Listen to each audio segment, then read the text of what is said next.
का टॉपिक शुरू करने से पहले गुजारिश है कि मेरे चैनल को ज़्यादा से ज़्यादा शेयर कर दें, लाइक कर दें। और जैसा कि आप जानते हैं केमिस्ट्री की क्लास है और थर्ड चैप्टर जिसका नाम है वाटर ट्रीटमेंट, और इसके काफ़ी टॉपिक हम डिस्कशन कर चुके हैं। आज उसी का कुछ अगला पार्ट हम देखेंगे, जिसमें हम देखेंगे कि किस तरह से हम अशुद्धियों को दूर कर सकते हैं और उसकी जल की यानी अशुद्धियों को दूर करने के क्या क्या कारण हो सकते हैं, क्या क्या उपाय हो सकते हैं, उसको देखेंगे। चलिए शुरू करते हैं। तो बच्चों, कठोर जल को दूर करने के क्या उपाय हैं? तो कठोरता को दूर करने की मुख्य विधियाँ कौन कौन सी हैं? एक सोडा चूने की विधि, जियोलाइट और परम्यूटेड विधि, कैल्गन विधि और आयगन विधि। बात समझ में आ रही है? चलिए आइए आगे चलते हैं।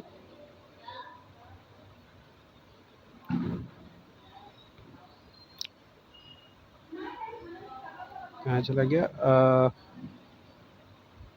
ये सब विधियाँ हैं। चलिए, पहली विधि सोडा चूने, दूसरा है जियोलाइट या परम्यूटेड विधि, तीसरा होता है कैल्गन विधि, चौथा होता है आयन रेजिन विधि। पहला देखते हैं सोडा चूने की विधि। तो इस विधि का प्रयोग अस्थायी और स्थायी दोनों की प्रकार की कठोरताओं को दूर करने के लिए किया जाता है। अगर हम इसके सिद्धांत की बात करें तो इसका सिद्धांत क्या कहता है कि इस विधि में चूने तथा सोडियम कार्बोनेट की परिकल्पनीय मात्राएं कठोर जल में मिलाई जाती हैं। यानी कि चूना ले लिया और सोडियम कार्बोनेट, इन दोनों की कुछ मतलब सीमाओं के साथ इसकी मात्राएं हम कठोर जल में मिला लेते हैं। और जल में उपस्थित कैल्शियम तथा मैग्नीशियम के जो लवण होते हैं वो क्या होते हैं?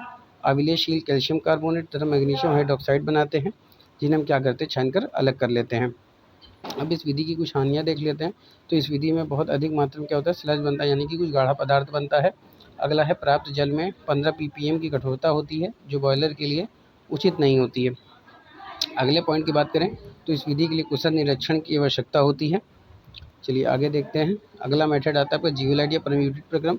इस विधि द्वारा भी हम क्या करते हैं? जल की अस्थायी और स्थायी दोनों प्रकार की कठोरता को दूर करते हैं। इस प्रक्रम में सोडियम परम्यूटेट का प्रयोग किया जाता है, जिसे सोडियम जियोलाइट भी कहते हैं। सोडियम परम्यूटेट को वास्तविक में किस नाम से जाना जाता है? तो हाइड्रेट सोडियम एल्यूमिना सिलिकेट के नाम से जानते हैं। इसका फार्मूला होता है Na2Al2Si2O8 X2O, जिसे सुविधा के लिए हम Na2Z लिख सकते हैं। सिद्धांत की बात करते हैं तो कठोरता दूर करना। जियोलाइट अपने सोडियम आयनों को कठोरता उत्पन्न करने वाले घन आयनों को दोबारा सोडियम आयनों में बदला जा सकता है। कैसे? अगर सोडियम CaHCO3 का होल ट्वाइस प्लस Na2Z को जब हम चेंज करें तो क्या फार्मूला बनेगा? CaZ plus 2NaSCO3। और मैग्नीशियम की बात करते हैं तो MgSCO3 ट्वाइस प्लस Na2Z। और ये किस में बनेगा? मैग्नीशियम Z में बनेगा। Z हमारा क्या है? Z हमारा कठोरता दूर करने वाला फार्मूला है, जैसे कि आप इसको देख सकते हैं। अभी ही हमने इसको क्या पढ़ा था कि इसको हम Z के रूप में भी लिख सकते हैं, ये बात हुई थी ना। चलिए, ये NaZ क्या है? फार्मूला होता है परम्यूटेट का, सिंबल है वो।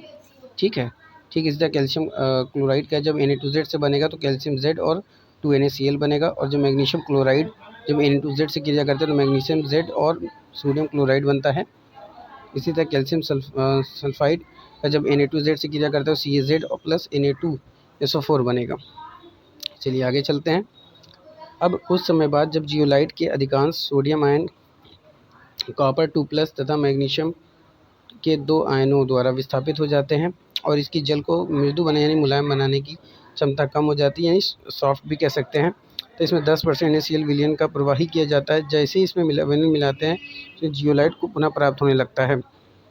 जैसे CaZ था, अगर हम इसमें सोडियम क्लोराइड मिलाते हैं तो क्या बन जाता है? कैल्शियम क्लोराइड में NaCl मिलाते तो क्या? Magnesium chloride. इस प्रकार जियोलाइट को जल को मृदु बनाने के लिए पुनः प्रयोग किया जा सकता है। विधि में कैसे प्रयोग करते हैं? कठोर जल को एक पात्र में प्रवाहित किया जाता है। इस पात्र में बालू की 2 परतों के बीच में एक जियोलाइट की परत होती है। जब कठोर जल जियोलाइट की परत से प्रवाहित होता है तो इसमें उपस्थित जो बालू की परत में रह जाते हैं और मृदु जल पाइप से बाहर आ जाता है। कुछ समय के बाद क्या करते हैं कि जियोलाइट को हम पुनः प्राप्त करने के लिए कठोर जल की आपूर्ति रोक दी जाती है। तथा 10% NaCl विलयन प्रवाहित किया जाता है। इसके बाद पुनः कठोर जल प्रवाहित करते हैं। देखिए समझने की कोशिश करिएगा। देखिए जैसे कि ये कठोर जल है और इसमें हम क्या करते हैं, कठोर जल प्रवाहित किए। जैसे ही इसमें हम कठोर जल प्रवाहित करेंगे तो इसमें से क्या बनेगा, NaCl हमने दिया। फिर जब NaCl के वाल्व के द्वारा जब अंदर डालते हैं तो जियोलाइट का जो चूर्ण बनता है, ठीक है, और उसके नीचे क्या होता है, बालू होता है। तो उससे रिस कर जियोलाइट क्या हो जाएगा, सिंक में आएगा, और सिंक में से जो जल बचेगा वो जल छन के कहाँ निकल जाएगा, बाहर निकल जाएगा। और जो जल जो हमको मिलेगा वही क्या होता है, सॉफ्ट जल होता है। अब इसके लाभ की बात करते हैं। तो इससे प्राप्त जो जल हमें प्राप्त होता है उसकी कठोरता कितनी होती है, 10 ppm होती है। ppm क्या होती है, उसकी एक मात्रा होती है, यानी उसकी एक यूनिट होती है। अगले पॉइंट की बात करें तो यह एक लंबी सस्ती विधि होती है, क्योंकि जियोलाइट को NaCl द्वारा पुनः प्राप्त के लिए लिया जाता है, जो सस्ता होता है। इसमें प्रयुक्त उपकरण कम स्थान घेरता है। यह एक तीर विधि होती है।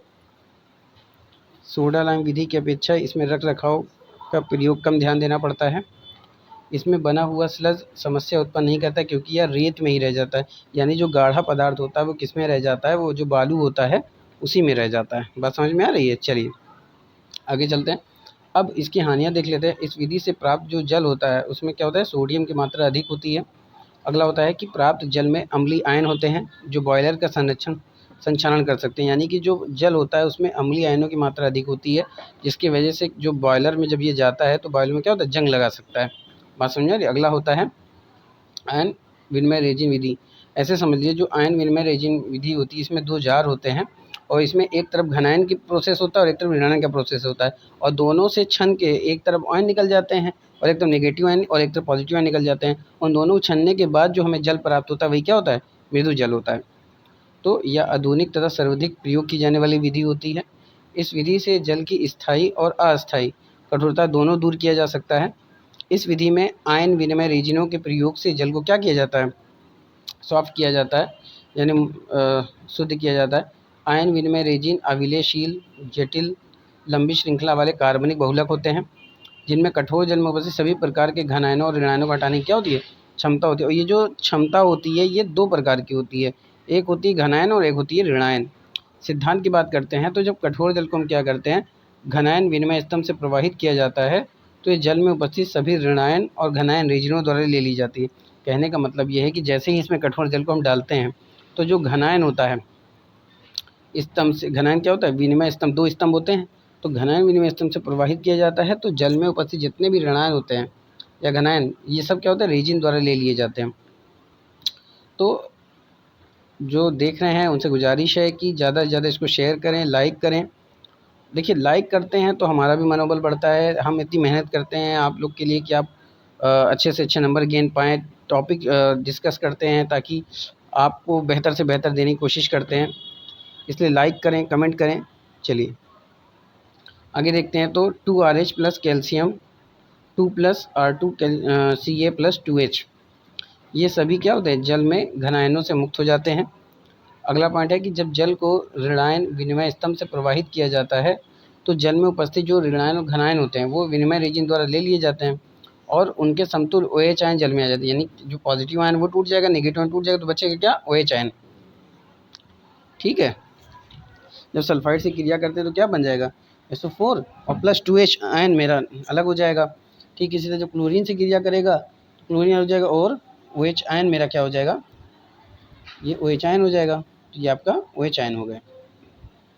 अतः जल से सभी घनायन तथा ऋणायन दूर हो जाते हैं और आयन विनिमय रेजिन द्वारा उसके समतुल्य H प्लस और OH आयन जल में, यानी जो जल के जिसके अंदर भरे होते हैं उस जल में OH आयन भी होगा, पॉजिटिव आयन भी होगा, जो संयुक्त होकर क्या बनाएगा, जल बना देगा। और वही जो जल हमको मिलेगा, जो जल बनेगा वही हमारा क्या होता है, मृदु जल होता है। तो इस विधि द्वारा जल मृदु किया जा सकता है। जल सभी धनायनों तथा ऋणायनों से मुक्त होता है और अनायनित जल कहलाता है। यानी जो जल हमको मिलेगा, जो शुद्ध जल हमको मिलेगा उसमें किसी प्रकार का क्या होगा, कोई ऋणायन या घनायन नहीं होगा। अगले चलते हैं। तीसरा पार्ट है, कुछ समय बाद घनायन या ऋणायन विनिमय रेजिन के आयन विनिमय क्षमता को कम हो जाती है। यानी कुछ समय के बाद जो जल की ऋणायन और घनायन विनिमय रेजिन की आयन विनिमय क्षमता होती है क्या होती है, कम हो जाती है, और उसके बाद हम क्या करते हैं, फिर से हम इसको प्राप्त कर सकते हैं। तो धनायन विनिमय रेजिन को अगर हम तनु HCl या H2SO4 प्रवाहित करके पुनः प्राप्त कर लिया जाता है, तो ऋणायन विनिमय रेजिन, R फॉर रेजिन, बात समझ में आ रहा है। चलिए, तो रेजिन को पुनः प्राप्त करने के लिए हम क्या करते हैं, अगर सोडियम हाइड्रोक्साइड का विलयन का प्रयोग करते हैं तो उसमें हम क्या होता है, सल्फर SO4 2-, बात समझ में आ रही है बच्चों। ये आपका SO4 42 नहीं है, ये आपका SO4 2- है, ये मिसप्रिंट की वजह से हो गया है, बात समझ में आ रही है बच्चों। तो इसको हम क्या करेंगे, इसको हम देखिए ये ऐसे लिखा हुआ है, इसको हम यहीं पे ठीक कर लेते हैं।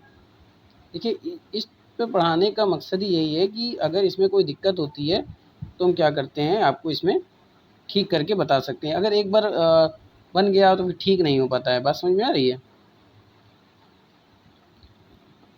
तो इसी पे हम क्या करते हैं, ठीक कर लिया करते हैं। चलिए शुरू करते हैं आगे। चलिए, अब अगर हम बात कर लें इसकी विधि की, तो इस विधि में जो उपकरण होते हैं वो 2 स्तंभ होते हैं, एक पॉजिटिव होता है, एक नेगेटिव। कठोर जल को पहले हम क्या कहते हैं, विनिमय स्तंभ से प्रवाहित करते हैं, जहाँ सभी घनायनों द्वारा विस्थापित हो जाते हैं, और इस जल को ऋणायन विनिमय स्तंभ से भी प्रवाहित करते हैं। यानी जो जल होता है, एक बार उसको पॉजिटिव आयन वाले से प्रवाहित करते हैं, फिर एक बार नेगेटिव आयन वाले से, जहाँ सभी ऋणायन OH आयनों में विस्थापित हो जाते हैं और पॉजिटिव आयन में पॉजिटिव आयन। उस समय के बाद अगर हम इसमें HCl या H2SO4 प्रवाहित करते हैं तो घनमायन रेजिन को द्वारा हम प्राप्त कर लेते हैं। देखिए समझने की कोशिश करिए। देखिए इधर से हमने क्या किया, कठोर जल दिया, उसके बाद देखिए धनायन प्रवर्तक माना जाता है इसको। अब इसमें क्या लगा, तनु हम HCl दे रहे हैं, तो इसमें जो रिस इसकी गिरेगा, वो इसमें जो स्लग बनेगा वो इसमें कुछ मात्रा कहाँ जाएगी, वो नेगेटिव वाले में जाएगी। जब नेगेटिव वाले में जाएगी और इसमें हम NOH देंगे तो क्या करेगा, इसमें भी प्रोसेस होगा और इसमें जो नेगेटिव आयन बनेंगे और ये दोनों छन के कहाँ निकल, बाहर निकल जाएंगे। तो जब बाहर निकल जाएंगे तो ये जो इसके पॉजिटिव आयन जल में रह जाएंगे और इसके नेगेटिव आयन जल में रह जाएंगे, और इन दोनों से रिस्क के बाद जो हमें शुद्ध जल मिलेगा उसमें आपको क्या होता है, किसी भी प्रकार का कठोरता या आपके पॉजिटिव या नेगेटिव आयन नहीं बचते हैं। बात समझ में आ रही है। चलिए, तो ऋणायन विनिमय रेजिन को तनु NOH विलयन प्रवाहित करके पुनः प्राप्त कर लिया जाता है। इस स्तंभ को भी अनायनित जल के द्वारा धो लिया जाता है। इस विधि के द्वारा जो जल प्राप्त होता है उस जल में केवल 0 से 2 ppm की कठोरता रह जाती है। अब आयन के लाभ देख लेते हैं। तो जल की कठोरता लगभग पूर्णतः दूर हो जाती है। इस विधि द्वारा जो जल मृदु किए जाते हैं उस जल में 0 से 2 ppm की कठोरता रह जाती है, लगभग ना के बराबर। इस विधि का उपयोग अति अम्लीय अति क्षारीय जल के लिए किया जा सकता है। इस विधि द्वारा मृदु किए गए जल का उपयोग अधिक दबाव वाले बॉयलर में किया जा सकता है। तो बच्चों बात समझ में आ रही है। देखिए उम्मीद करता हूँ कि आज का सेशन आपको पसंद आया होगा। कोशिश करिएगा समझ में आने की। देखिए मैंने इतने अच्छे से समझाया है, उम्मीद यही है कि आपको समझ में आ जाएगा। अगर आपको एक बार में समझ में नहीं आता है तो आप वीडियो को स्किप करके समझने की कोशिश करिएगा। और देखिए नोट्स बनाते चलिए, जब आप पढ़ने बैठें तो कोशिश करिए कि नोट आप एक कॉपी और पेन लेके बैठें, ताकि आप बेहतर से बेहतर नोट्स बना सकें। देखिए इस हिसाब से मैं आपको टॉपिक देता हूँ, इस हिसाब से मैं वीडियो देता हूँ आप लोग को, ताकि आप अच्छे से अपनी नोट्स बना सकें और अच्छे नंबर गेन कर सकें। मेरी दुआ यही है कि आप ज़्यादा से ज़्यादा नंबर गेन करें। Thank you class. कल मिलते हैं अगले टॉपिक के साथ। तब तक के लिए थैंक यू क्लास।